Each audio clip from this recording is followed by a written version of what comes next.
दोस्तों नमस्कार।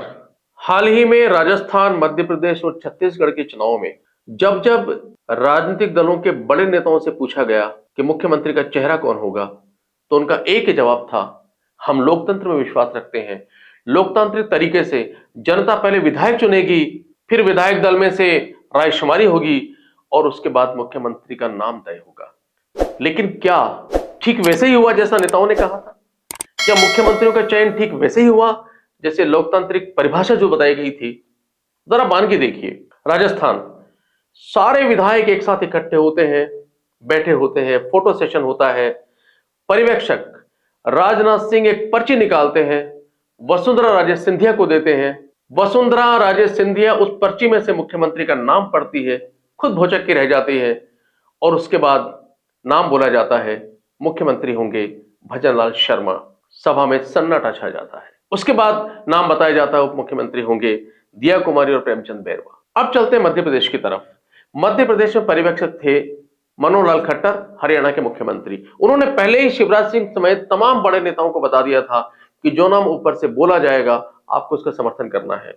नाम अनाउंसमेंट के पहले भारतीय जनता पार्टी कार्यालय के बाहर दो दल थे। एक दल नारे लगा रहा था मामा मामा और दूसरा दल कह रहा था प्रहलाद पटेल जिंदाबाद। उसी बीच में जेपी नड्डा, जो भारतीय जनता पार्टी के अध्यक्ष है, राष्ट्रीय अध्यक्ष है, उनका फोन आता है। वो नाम बताते हैं और फिर मनोहर लाल खट्टर नाम का उच्चारण करते हैं, मुख्यमंत्री होंगे मोहन यादव।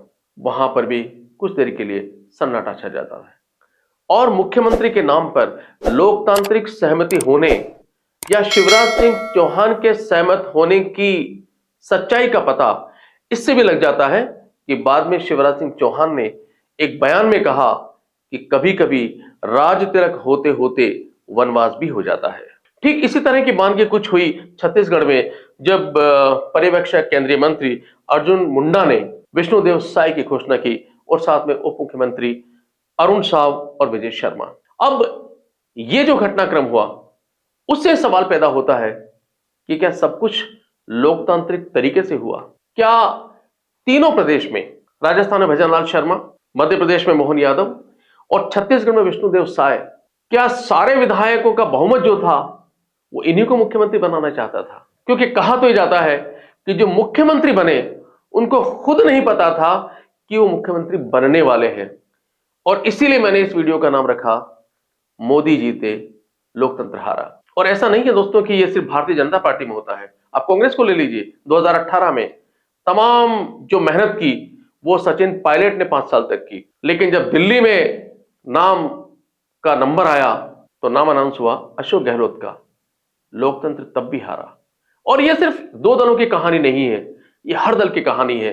हम लोकतंत्र की दुहाई देते हैं और हकीकत में होता वही है जो आलाकमान चाहता है। और हमारा लोकतंत्र एक बार नहीं हारता, लोकतंत्र बार बार हारता है।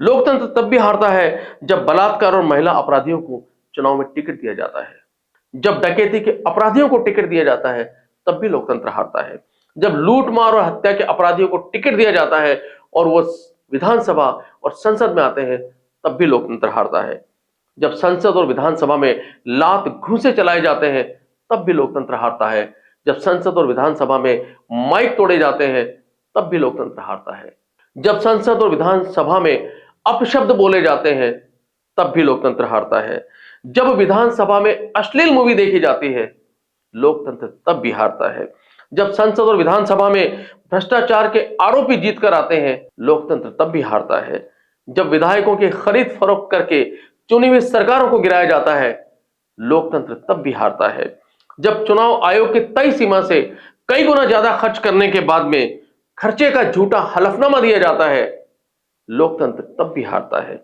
जब चुनाव के पहले गठबंधन किसी और दल के साथ किया जाता है और चुनाव जीतने के बाद किसी और दल के साथ मिलकर के सरकार बना ली जाती है गठबंधन, उस दिन भी हारता है, जब देश विरोधी जिन्हें बताया जाता है उनके साथ मिलकर के सरकार बना ली जाती है लोकतंत्र तब भी हारता है, जब चुनाव में वादे किए जाते हैं और फिर जुमले बताकर उनसे पल्ला झाड़ लिया जाता है लोकतंत्र उस दिन भी हारता है। लोकतंत्र बार बार हारता है।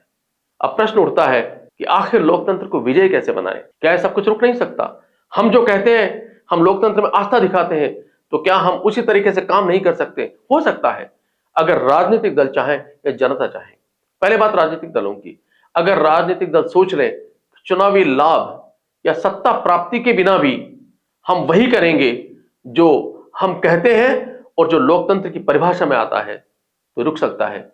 लेकिन आज की तारीख में जिस तरह की राजनीति है, केंद्रीय नेतृत्व जिस तरीके से राज्यों में प्रभुत्व चाहता है, उसमें ऐसा होगा, इसकी संभावना शून्य है। अब बारी आती है जनता की। हां, जनता इसे रोक सकती है। अगले चुनाव में जब जनता यह कह दे कि जिन दलों ने पिछले चुनाव में जो कुछ कहा वो वादे पूरे नहीं किए, जिन दलों ने लोकतंत्र की दुहाई दी लेकिन लोकतंत्र के अनुसार कार्य नहीं किया, हम उनको वोट नहीं देंगे, चाहे वो कोई सा दल हो, तो भी रुक सकता है। लेकिन सवाल उठता है कि रुकेगा कि नहीं रुकेगा, ये हम भी नहीं जानते, ये सिर्फ वक्त जानता है। दोस्तों, क्या वाकई में वो दिन आएगा? ये सवाल मैं आपके लिए छोड़ के जाता हूं, इस गुजारिश के साथ कि वीडियो को लाइक भी कीजिए, सब्सक्राइब कीजिए, अगर पसंद आया तो अपने राजनीतिक मित्रों को शेयर कीजिए। इस वीडियो में फिलहाल इतना ही, अगले वीडियो में फिर मुलाकात होगी आपसे, तब तक के लिए मुझे दीजिए इजाजत। नमस्कार।